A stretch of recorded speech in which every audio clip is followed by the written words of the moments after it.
Today we're going to be looking at 3 separate weapon mods for the Legend of Zelda Tears of the Kingdom. Links to all these mods can be found in the description below. The first mod is the Master Moonlight Greatsword by Khazmo. To find this weapon you'll have to travel to Lookout Landing, and then look for the dummy with the 3 mannequins.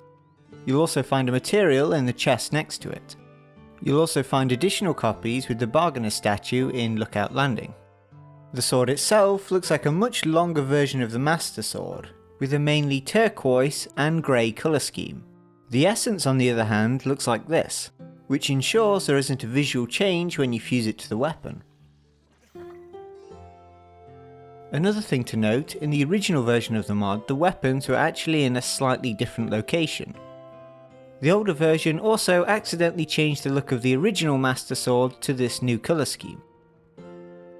Now back to the weapon, it does an impressive 38 damage, which is needed as its fused material partner only adds 1 damage.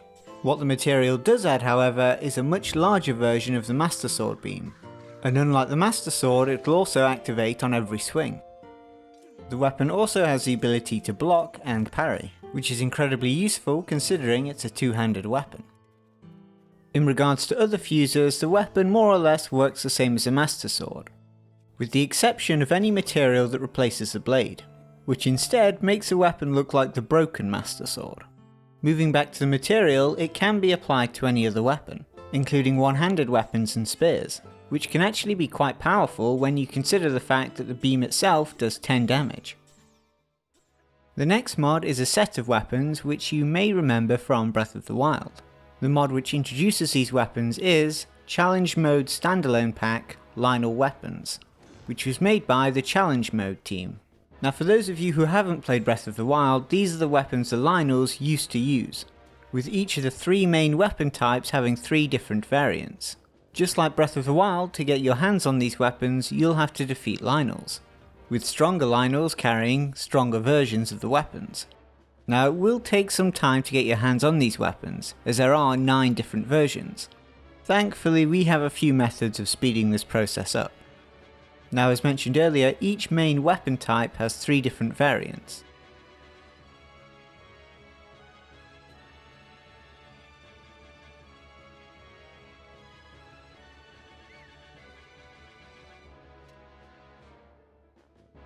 Just like the first mod, they come with the ability to both block and parry, and you can use fusers to boost their already impressive damage, and create some interesting looking combos.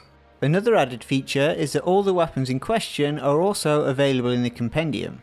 One of the main reasons for this is the mod is actually a part of a much larger mod, called Challenge Mode, which effectively works very similar to the game's previous Master Mode in Breath of the Wild. Another mod, which this mod also comes with pre-installed, is True Damage Display, which to put simply changes the display damage numbers to be more accurate. Our next mod is Mysterious Lynels+Custom Weapons by Zelda Player. Now visually it looks to be a silver Lynel with gold and sometimes blue stripes, with glowing horns, a new sword, shield and bow. The boss also has its own theme music, which you should be able to currently hear. And last but not least, painted red fingernails. Now if you want to find any of these Lynels, you can easily find pictures of where they are in the mod page, but most of them tend to be within this region of Hyrule. You can also find a Gloom version in the depths. Now this golden boy, along with 3 new weapons, has a whopping 15,000 HP. To put that into perspective, a silver Lynel has around 5,000. Once you've used your incredible skill to beat the Lynel, you can have a look at some of the goodies he drops.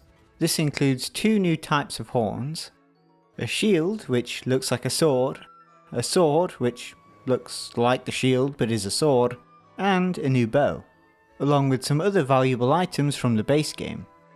The weapon and shield are almost identical, with both being katanas with a light blue glowing blade. Along with its high damage, the weapon comes with a handful of other effects, including quick charge, increased sneak strike damage, and it works the same way as a boomerang, although you won't be able to pick it up while it's in midair. Just like the sword, the shield also has its own cool hidden effects. For example, it has a very low friction rate, making it the ideal surfboard, while also doing damage to any enemy you hit while using it as a surfboard. The last thing to note about the sword and shield is that nothing can be fused to them, which is probably why they have such high stats in the first place. Speaking of fusers, we then have the two horns the Lynel drops, both of which look very similar to the silver Lynel's horns, but instead of bone, they look like they're made out of star fragments, and since both of them are from incredibly difficult fights, they offer much higher damage than their silver Lynel counterparts.